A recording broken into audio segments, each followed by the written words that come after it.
이스라엘 백성들이 이집트를 출발해서 2달 만에 시내 광야에 도착하게 되죠. 그곳에 약 1년 반 이상을 머무르면서 하나님이 모세를 통하여서 율법을 주셨습니다. 그래서 율법의 핵심은 뭐였어요?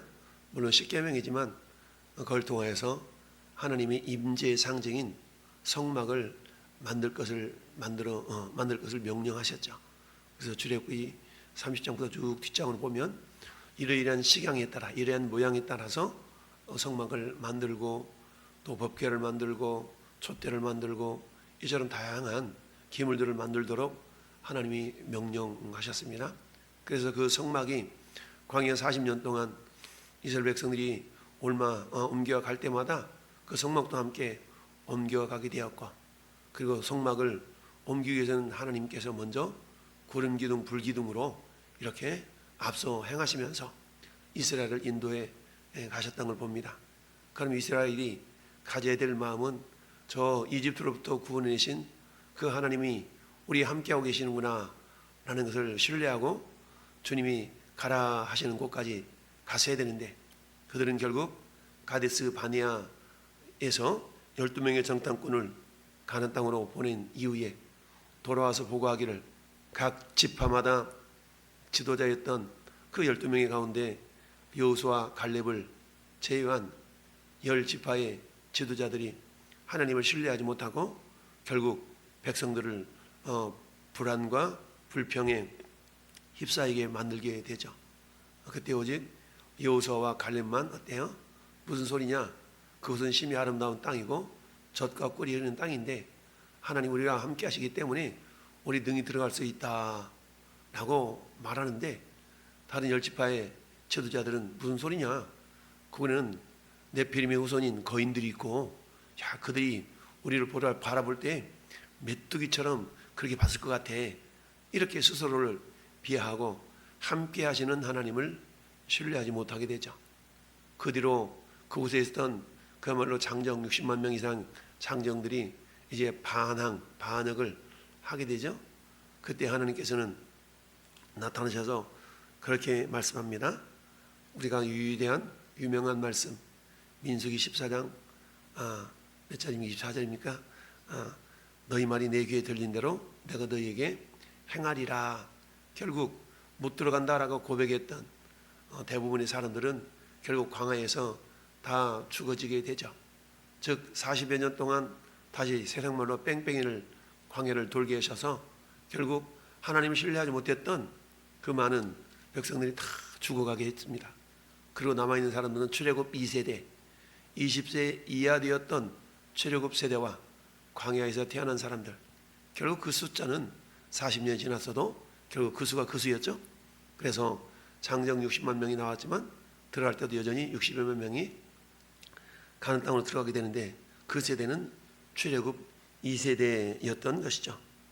결국 이처럼 하나님께서 성막이라는 것을 중심으로 하나님의 임재를 상징하시는 그런 모습이셨죠. 그러니까 하나님은 그 성막이 옮겨갈 때마다 하나님의 임재하심도 옮겨가게 되었던가요? 그러면서 결국 그 성막은 오늘 본문에 있는 것처럼 다윗의 마음을 감동해서 내가 하나님 성전을 지어드렸으면 좋겠다 라는 마음을 이렇게 갖게 되었는데, 하나님 너는 전쟁터에서 피를 많이 흘렸기 때문에 그것을 만들 수가 없고 내 몸에서 날씨, 즉 솔로몬을 통하여 그 일을 이루도록 허락하셨죠. 왜 다윗의 손으로 그것을 짓지 못하도록 했다고요? 손에 피를 많이 흘렸다는 얘기는 한마디 말하면 성막, 성전이라는 것은 거룩한 곳인데, 이 거룩한 그 성전을 피 묻은 그런 손으로 지을 수가 없다라고 주님 말씀하셔서 결국 47절 말씀에 솔로몬이 그를 위하여 집을 지었느니라. 그러나 광야 40여 년 동안 성막을 통해 하나님의 임재하심이 옮겨져 갔던 것처럼 하나님은 성전으로 지어졌다 할지라도 그곳에만 갇혀 계신 분이 아니다라는 얘기입니다.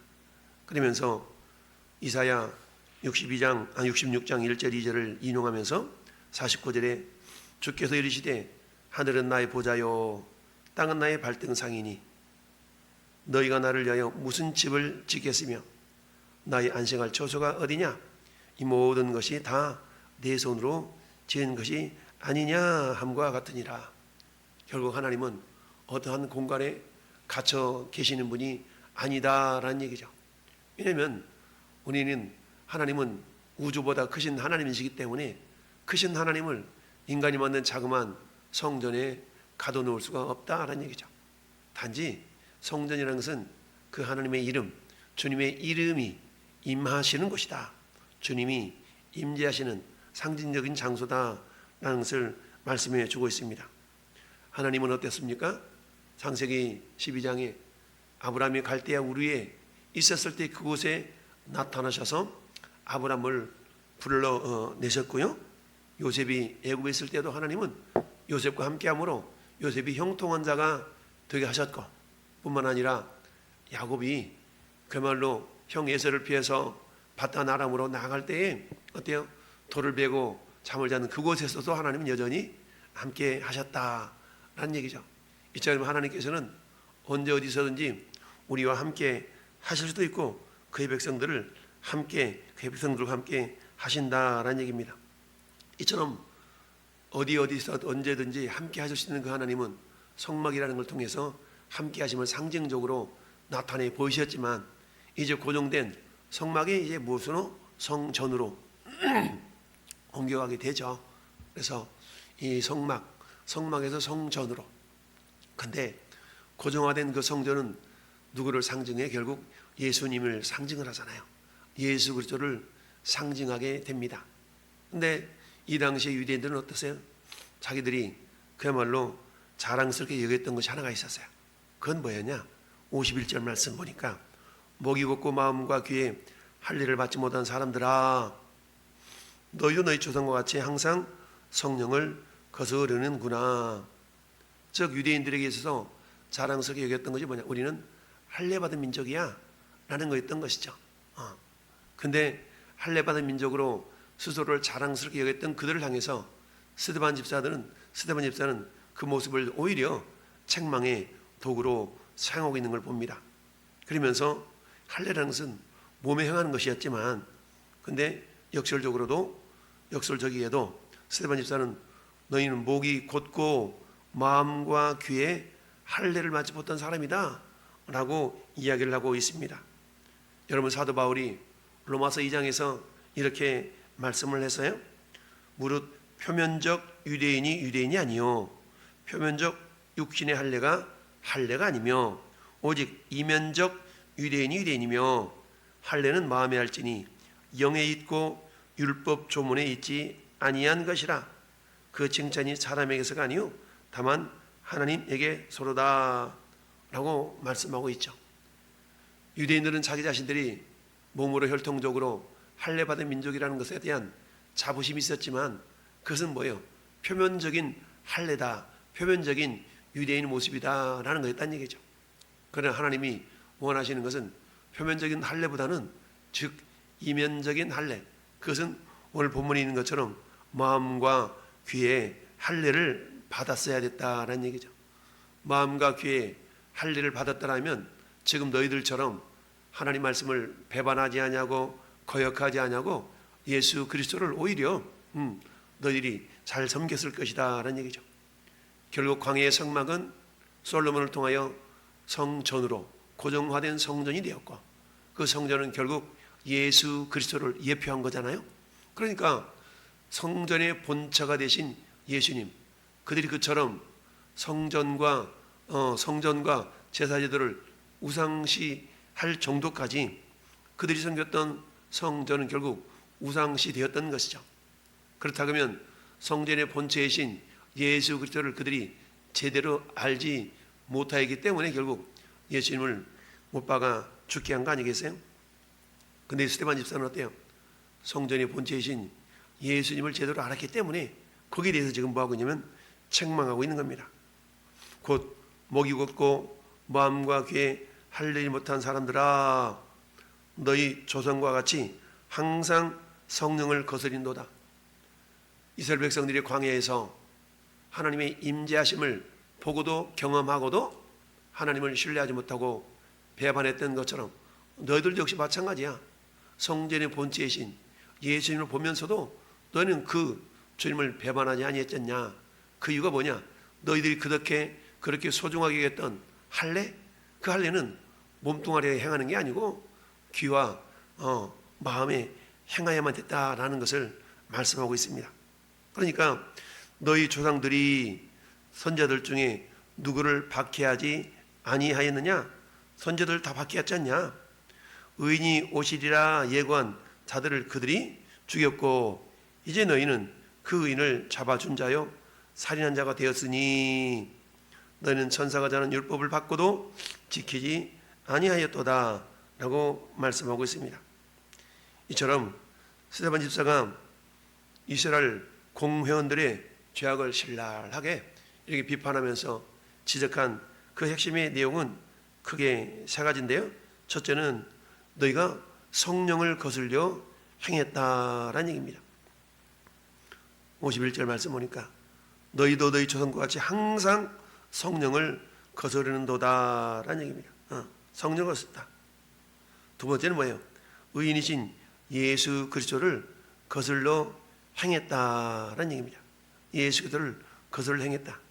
그리고 세 번째는 뭐냐? 하나님이 주신 율법을 거슬러 행했다라는 얘기죠. 그럼 이처럼 너희들이 거슬러 행할 수밖에 없었던 이유는 뭐냐? 그것은 곧 마음과 귀에 할 일을 행하지 아니었기 때문이다라는 얘기죠. 여러분, 우리가 예수 그리스도를 나의 구주로 나의 주인으로 믿고 섬기며 살아간다 할지라도 우리 마음이 여기 말씀 있는 것처럼 마음과 귀에 할례를 받지 못한다면 할례를 받지 못했다는 것은 뭡니까? 여전히 내 마음이 단단하다라는 얘기죠.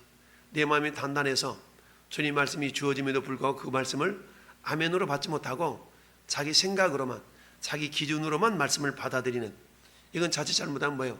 나대로 신앙이 되는 거죠. 나대로 신앙. 이 나대로 신앙인의 특징이 뭡니까? 이 사람들은 기분이 좋고 자기 마음에 이렇게 맞을 때는 막 불같이 일어나다가 자기 마음에 맞지 않으면 여기 또 꺼져버리는 그런 어떤 냄비와 같은 그런 신앙의 모습을 보이는 경우가 많이 있죠. 그렇습니까?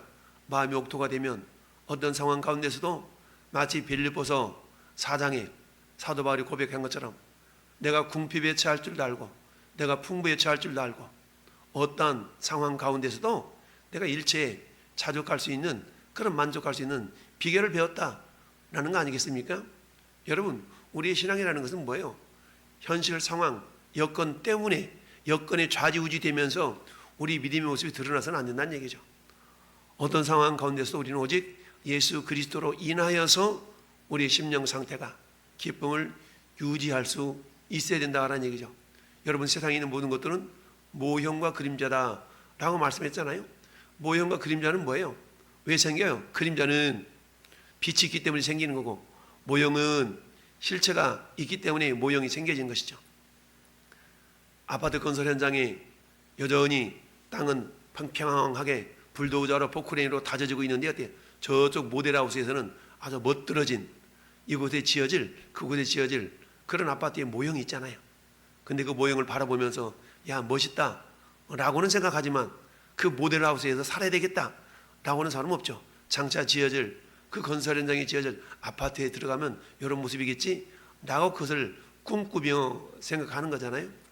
그런 것처럼 이 땅에서 주님이 보여줬던 성막은 장차 임재하실 예수 그리스도의 모형이었고 성막 역시도 그랬다는 얘기죠. 그래서 유대인들이 그처럼 우상시했고 열정적으로 섬겼던 그 성막이 예수 성전이 예수 그리스도이심을 나타냈음에도 불구하고 그들은 그 성전의 본체이신 예수님을 오히려 못 박아 죽이고 말았다는 얘기죠. 그 이유가 왜 그렇다고요? 결국 마음과 귀에 할례를 받지 못했다. 말씀을 듣기는 들어도 깨닫지 못했다라는 얘기죠. 보기는 보아도 그들은 알아먹지를 못했다라는 얘기입니다.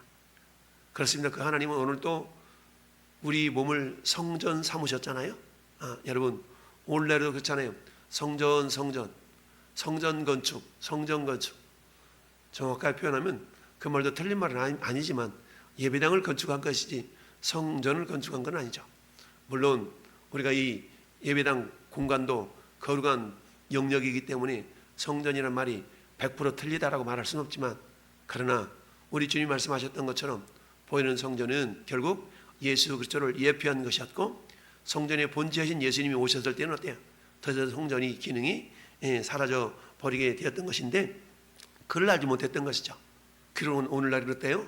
우리를 성전 삼으시고 주님이 우리 안에서 내주에 계시고 계신다. 따라서 우리는 어디를 가든지 성전된 몸으로 우리가 해야 될 일은 뭡니까? 먹든지 마시든지 무엇을 하든지 다 하나님의 영광을 위하여서 살아갈 수 있어야 된다라는 얘기죠. 너희는 천사가 전한 율법을 받고도 지키지 아니하였도다. 그렇다면 오늘 이 시대에 저와 여러분은 어때요? 이미 우리 안에 성령님께서 임재해 계시면서 성령이 너희 안에 임하시면, 너에게 오면 그가 너에게 모든 것을 생각나게 하시고 모든 걸 가르쳐 주실 것이다 라고 말씀하셨죠. 성령님, 우리가 성경을 읽을 때, 말씀을 들을 때 우리에게 깨달음을 주시고 우리에게 믿음을 주신 줄로 믿습니다. 그렇습니다. 우리 육체 행하는 할례보다 더 중요한 것은 뭐예요? 우리 마음의 할례다. 할례는 세례의 예표잖아요. 그러니까 우리가 받은 이미 세례는, 물론 표면적인 세례는 뭐예요? 물을 통하여서 성부, 성자, 성령의 이름으로 우리가 세례를 베푸노라 라고 하는 그런 의식이 있지만, 그러나 이 세례에 대해서 사도 베드로는 이렇게 이야기를 했습니다. 물은 예수 그리스도께서 부활하심으로 말미암아 이제 너희를 구원하는 편이 곧 세례라. 이는 육체의 더러운 것을 제하여 버림이 아니요 하나님을 향한 선한 양심의 간군이라. 무슨 말이에요? 우리가 세례를 받았다는 얘기는 양심이 깨어났다는 얘기고, 이 선한 양심, 즉 선한 양심이라는 것은 어떤 상황 가운데서도 어떻게 하면 주님을 기쁘시게 할까라는 마음가짐이거든요. 오늘 하루의 삶도 마찬가지. 내가 세례를 받았다는 얘기는 선한 양심의 간구, 즉 하나님을 어떻게 하면 기쁘시게 할 수 있을 것인가, 어떻게 하는 것이 주님을 기쁘시게 하는 것이지, 늘 깨어서 주님이 기뻐하시는 그 일을 선택해서 행하는 것이 세례받은 자의 모습이요 마음과 귀에 할례받은 자의 모습이다라는 사실을 기억하면서 오늘 하루도 주님이 기뻐하시는 일이라면 우리가 그 일을 선택해서 행할 수 있는 믿음의 사람들이 될 수 있기를 예수님의 이름으로 축원합니다. 아멘.